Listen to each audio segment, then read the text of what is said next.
For some reason, compression often gets labeled as being difficult to understand.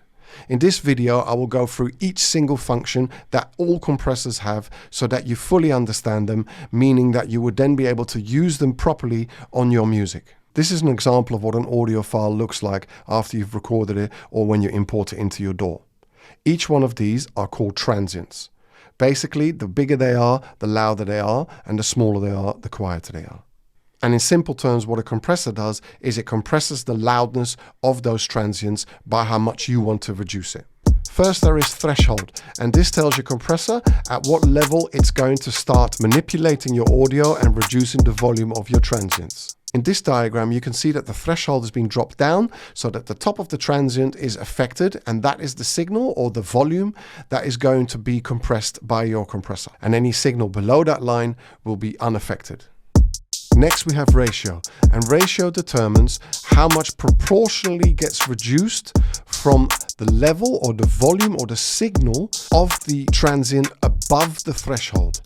So we have the threshold level, and then it will set a ratio to how much the volume will be reduced. And the more I'm increasing that, as you can see, the more it's reducing. In this diagram, we can see the threshold set at -9 dB, but the audio signal at -8. That means that the audio is going over the threshold by 1 dB. So if we set our ratio at 1:1, we still get 1 dB over.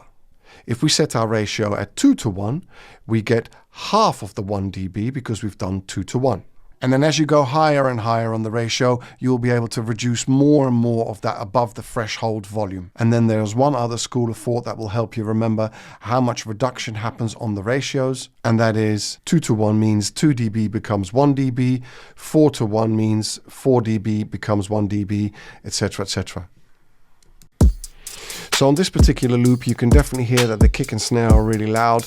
But then on the right hand side here, you can see what the kind of levels are and where the lower levels are.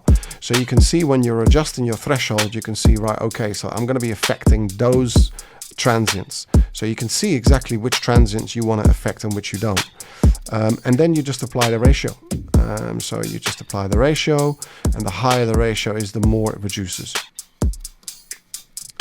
Next up is attack. So attack is all about how quickly does the compressor start compressing once you go over your threshold. So I've set this at a ridiculous rate for us to work with, but then at least you can see what it does.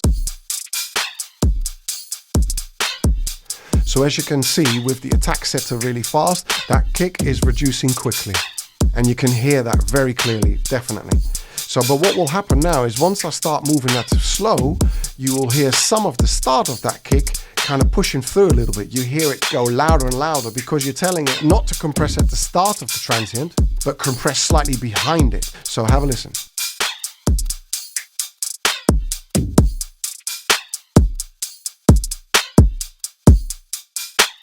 So basically on a fast attack, as soon as that transient goes above the threshold, you can see that straight away the gain reduction is happening instantly.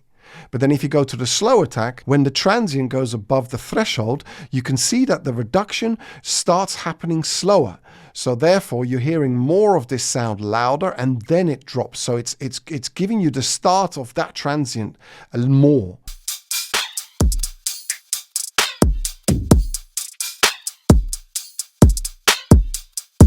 And now let's get on to release.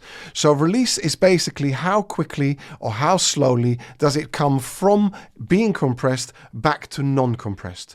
So the transient is going above the threshold, and then as soon as that transient level drops under the threshold, how quickly or how slowly does the compression then return to uncompressed. So as you can see with the red graph, you can see, because I've got it set to fast attack, that the attack is happening very quickly. And the release is actually going quickly as well, because I've got that on fast as well. So you can see that coming back up really quickly each time, flicking back up very quickly. So once I start moving this knob to the right now and go to slow, you will see that that return to normal gain is going to happen slower and slower. Just watch. You can hear it as well.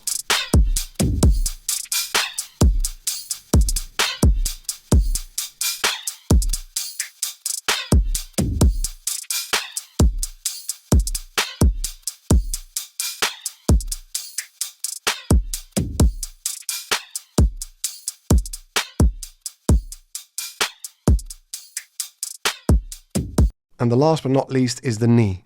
The knee is a setting which tells the compression to kick in either hard or soft. So if you look at this graph, you can see that the signal on the hard knee will go straight up to where the threshold is and then apply the compression immediately. Or if you put a soft knee, the soft knee will basically go, okay, that's the adjustment you want to do. Well, I'll make that soft. Therefore, it will slowly start reducing from before the threshold and then slowly curve to where you wanted it to be. And that's called the knee width.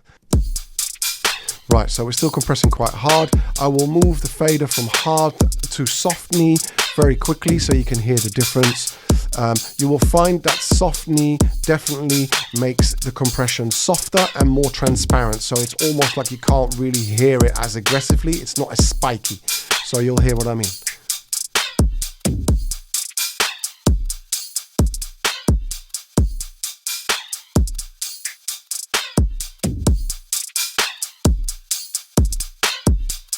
And that brings us to the end of the video. There are a number of manufacturers that offer different functionalities in their plugins, which can be very handy and useful.